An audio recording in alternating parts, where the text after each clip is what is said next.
बुद्धि के ऊपर जब भी हम देखते हैं तो जैसे गुरु भी मेरे कहते हैं कि इंद्रिय केंद्रित जब भी व्यक्ति रहता है तो उसकी बुद्धि भ्रष्ट होगी, और आत्म केंद्रित जब होता है तो बुद्धि उसकी ठीक रहेगी। बस यही है, सीधी सीधी बात यही है। तो उसमें कथा उपनिषद की जो कहानी है कि जो एक शरीर को पूरा रथ की तरह हम मानते हैं, घोड़े जो है हमारे इंद्रिय हैं, है ना, रथ पे आप बैठे हुए वो आत्मा स्वरूप है, और जो सारथी है वो बुद्धि है। अब सारथी को आपने मैप दे दिया, तो घोड़े की कोई ट्रेनिंग नहीं हुई है, तो आप कहीं पहुंचेंगे नहीं, है ना। तो वो ट्रेनिंग कैसे होती है, क्या आना चाहिए सारथी को, तो लगाम उसको कंट्रोल करना आना चाहिए, जो है मन, है ना।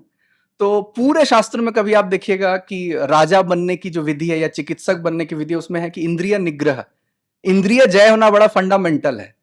जब तक इंद्रिय जीते नहीं है, सेंस ऑर्गन्स को आप जीते नहीं है, तब तक बुद्धि आपकी खुलेगी नहीं, है ना।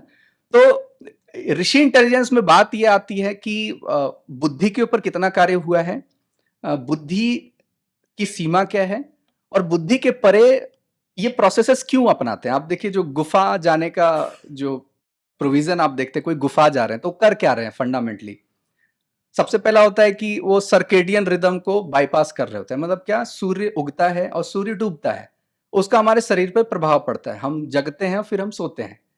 साधना करना है तो मतलब निद्रा को त्यागना होगा, क्योंकि वो भी एक, हम कहते हैं कि चित्त का एक वृत्ति है। निद्रा आएगा तो स्वप्न आएगा, स्वप्न आएगा तो डिस्टर्बेंस होगा। तो गुफा में गए, गुफा में गए, आंख बंद हो गया, बड़ा डीप केव में तो साउंड नहीं आ रहा है, हवा नहीं लग रही है तो स्पर्श का अनुभव नहीं हो रहा है ना।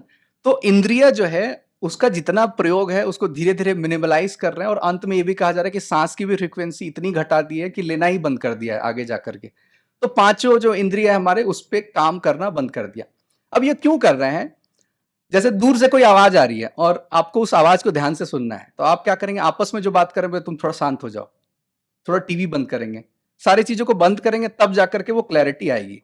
तो अभी क्या है कि मन मेरा काम कर रहा है कि बुद्धि काम कर रही है कि आत्मा जैसा भी कोई चीज है, वो पता कैसे चलेगा, जब एक एक वस्तु को आप बंद करेंगे और फिर पता चलेगा, जो बचा रह जाएगा वो फिर साक्षात्कार उस चीज का होगा। तो ये जो पूरा मेथोडोलॉजी आप देखिएगा, ऋषियों ने बड़ा अच्छे से स्टेप बाय स्टेप पूरा डिफाइन किया है।